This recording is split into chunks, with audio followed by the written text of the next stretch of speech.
The honourable member for Grand Prairie Mackenzie. Well, thank you, Mr. Speaker. Today I stand in this House to oppose the Prime Minister's unjustified, unconstitutional and unlawful imposition of the Emergencies Act. Tonight I feel completely inadequate to convey the message that I feel burdened to give. In my mix of heartbreak and sorrow and anger and disgust at the Prime Minister's words and actions over the last 2 years, I struggle for words. And it's even made that much more difficult because I'm starting to feel a contradiction of feelings. Over the past couple of days, I've started to feel that there's maybe some reason for hope. And I believe that that faint hope is like a distant light on the horizon. And it's going to spread and expand and be as uncontrollable by the Prime Minister as the morning sunrise would be. I'm disgusted and angry by the things that I witnessed over the past months, and the sorrow and disgust almost broke me today as I witnessed what took place in the street just outside of this building. Yes, the Prime Minister got his way. He cleared the streets. He pushed the voices of his critics far enough away that he could no longer hear them. And he did it all with pepper spray and force. So, colleagues, what are we doing here?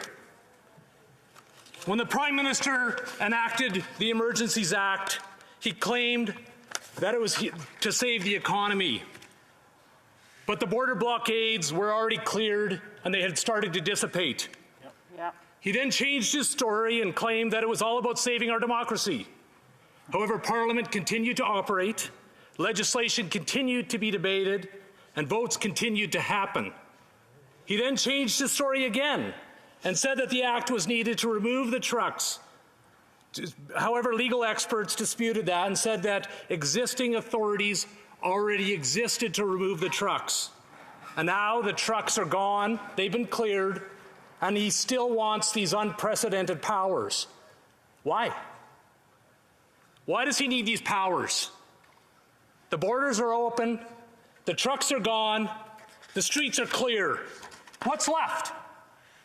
It seems the Prime Minister is going to continue to suspend civil liberties and legal protections until he can be sure that he has silenced his opponents permanently, and send the message to anyone who disagrees with him that he'll do the same thing to them. He'll seize bank accounts, he'll seize phone records, and whatever else that he needs without the requirements of legal protections, normal legal protections and court orders. But this didn't just start a couple of weeks ago. The Prime Minister has been seeking to wedge, stigmatize, and divide Canadians for his own political advantage for some time. Even members of his own party are starting to call him out for it. He said, those people, he called them extremists. They're extremists who don't believe in science. They're misogynists. They're often racist. They're science deniers, a fringe minority holding unacceptable opinions. They're anti-Semitic, Islamophobic, anti-black, racist, homophobic, transphobes, a small group of the population. They're taking up space, he said. He asked whether the country needed to, and I quote, tolerate these people. And so he enacted unjustified rules that were intentionally discriminatory so that those people taking up space wouldn't need to be tolerated. I won't share with you her name, but a lady asked me to meet in my constituency office several months ago. She sat across the boardroom table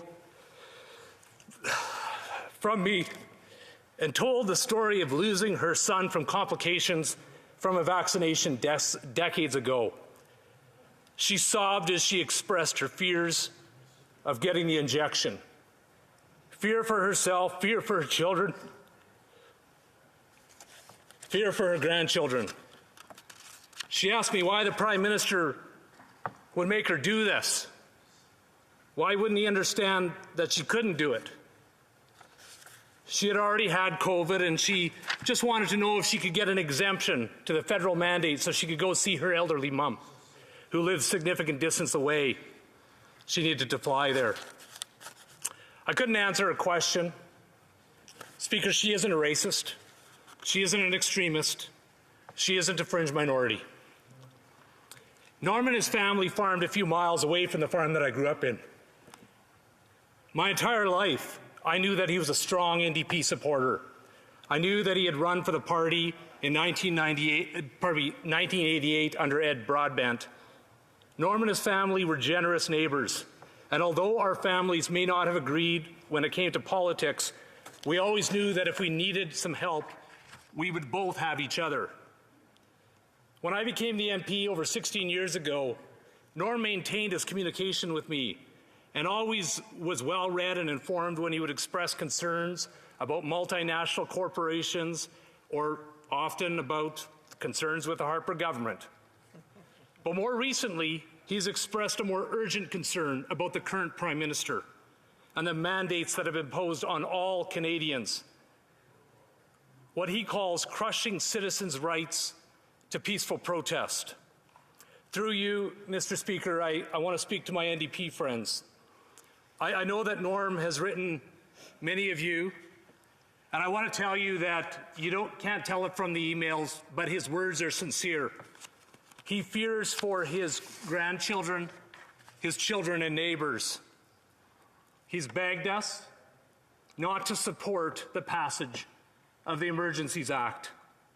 Norm is a good man with a good family. He is not an extremist. He does believe in science. He's not a misogynist, nor is he a racist. Chris is a city councillor from the city of Grand Prairie. Chris cares deeply about our community and especially about the vulnerable who live within our region. Chris has been a leading advocate for bringing meaningful change and reconciliation for Indigenous people who live in our communities. He's a good friend of mine. Last week, Chris was in Ottawa to protest the discriminatory policies and mandates of the federal government. Chris is not an extremist. He's not anti-Semitic, Islamophobic, anti-black, racist, homophobic, or transphobic. And there's one person in this House that knows that as well as I do. It's the Prime Minister. He knows him, he knows Chris, because they have close mutual friends. As a matter of fact, the Prime Minister called Chris personally to ask him to run for the Liberal Party of Canada. Unfortunately, because of his stand against injustice and division, people across the country have now echoed the Prime Minister's words and accused my friend, our friend, who has two black sisters, of being a racist and a misogynist. Mr. Speaker, this has to end. My colleagues and I, we have a choice, and history will judge us for our decision. Will we do the right thing and reject the politics of division, hate, and end this attack on freedom? Or will we grant the Prime Minister this unlimited power that he wants to attack his political adversaries? I said at the beginning of the speech that I had reason for hope, and I do have hope. The reason is that, well, 338 of us in this House may or may not do the right thing. I know that Canadians have had enough with the divisions. They've had enough with the hate, and they've had enough with the political divisions. I have no faith in the Prime Minister. I have no faith that he'll change. But I have faith that Canadians have seen all that they need to see. They know who the Prime Minister is. They have seen the pain that he's willing to inflict on people who don't agree with him. And I trust Canadians, and I hope that my colleagues in this building will do the same and give Canadians their freedoms back. Questions and comments? Questions et commentaires. The Honourable Parliamentary Secretary to the Minister of International Trade, Export, Promotion, Small Business and Economic Development. Thank you very much, Mr. Speaker, and I sincerely thank the member opposite for that intervention and the passion with which he delivered it. 3 points of clarification is that today a blockade exists in Surrey, BC. Secondly, that the declaration order, notwithstanding the submissions from the member from Renfrew Pembroke, is not about entrusting the Prime Minister with emergency powers. It's about empowering police who operate independently. to enforce the law. And thirdly, that lawful protest is permitted pursuant to this order and is always permitted under the charter. It is only protest that breaches the peace that would be prevented. But I'm going to put this to him very squarely. His party has talked about law and order, has been founded on a law and order premise. Can we at least agree that when it gets to the point after 22 days that members of the public in Ottawa are taking matters into their own hands because they are so frustrated with the lack of enforcement, that we have a problem, and that problem needs to be addressed with powers, including increased powers, such as the ones that Interim Chief Stephen Bell has welcomed to empower the enforcement. The honourable member for Grand Prairie Mackenzie. Well, this is a problem with the Liberal Party. Is every day the story changes. The reason they've changed every day. The reason that they need these powers, and what we know from legal experts is that they don't need these powers to stop blockades. Powers exist. No government since Pierre Elliott Trudeau was Prime Minister has required this. We've had 9/11, we have had the Oka crisis, we've had the G20 in Toronto. Never, ever has a Prime Minister gone this far to punish their political opponents. Voltaire, questions and comments. L'honorable député de Beauport-Limoilou. The honourable member for Beauport-Limoilou. Thank you, Mr. Speaker. I appreciated having our colleague take the time to explain that there have been people who supported the demonstration but did not meet the description that has been given of them. I understand, of course, that there have been more extreme factions linked to that group that may be financing them, but we need to inspect our own consciences. Is it possible that the people tired of health measures and of being called names that do not apply to them have just decided to join this protest when they might not have intended to at the outset? I think what I've come to understand is that this doesn't follow along political lines. That people across the country are fed up. They're fed up with the Prime Minister. They're fed up with the divisions. They're fed up with the hostilities. Yep. And they don't understand why the Prime Minister won't do what every other provincial government has done, what countries around the world have done. Our allies around the world have either dropped restrictions or made plans, informed their citizens as to what the timeframes will be for the reductions of those restrictions. Provincial leaders have done that. Why won't the Prime Minister? Canadians deserve an answer. In comments, question et commentaire, the honourable member for Skeena-Bulkley Valley. Thank you, Mr. Speaker, and I listened closely to the member from Grand Prairie in his remarks. I wish I would have caught the whole name of his riding. I'm sure I'll learn it over time.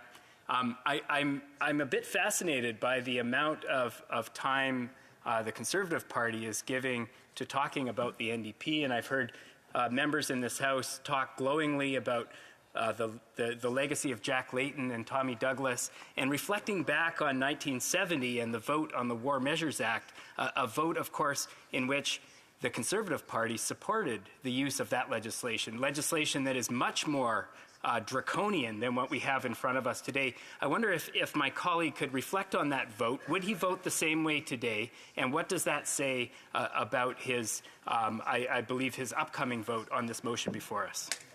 Honourable member for Grand Prairie Mackenzie. I can assure the member that I wasn't old enough to sit in the House at that time. And so, but I will say, in all seriousness, the reason that the members of this House are pleading with the NDP is because the NDP will decide if the Prime Minister will continue to have these powers, or if on Monday the Prime Minister will be held accountable by courts, by the provisions and protections that we all covet and that the NDP, at least under Tommy Douglas, believed in. Yeah. And so I would just encourage the NDP, through you, Mr. Speaker, to consider what legacy they want to leave as a party when people look back 30 years from now.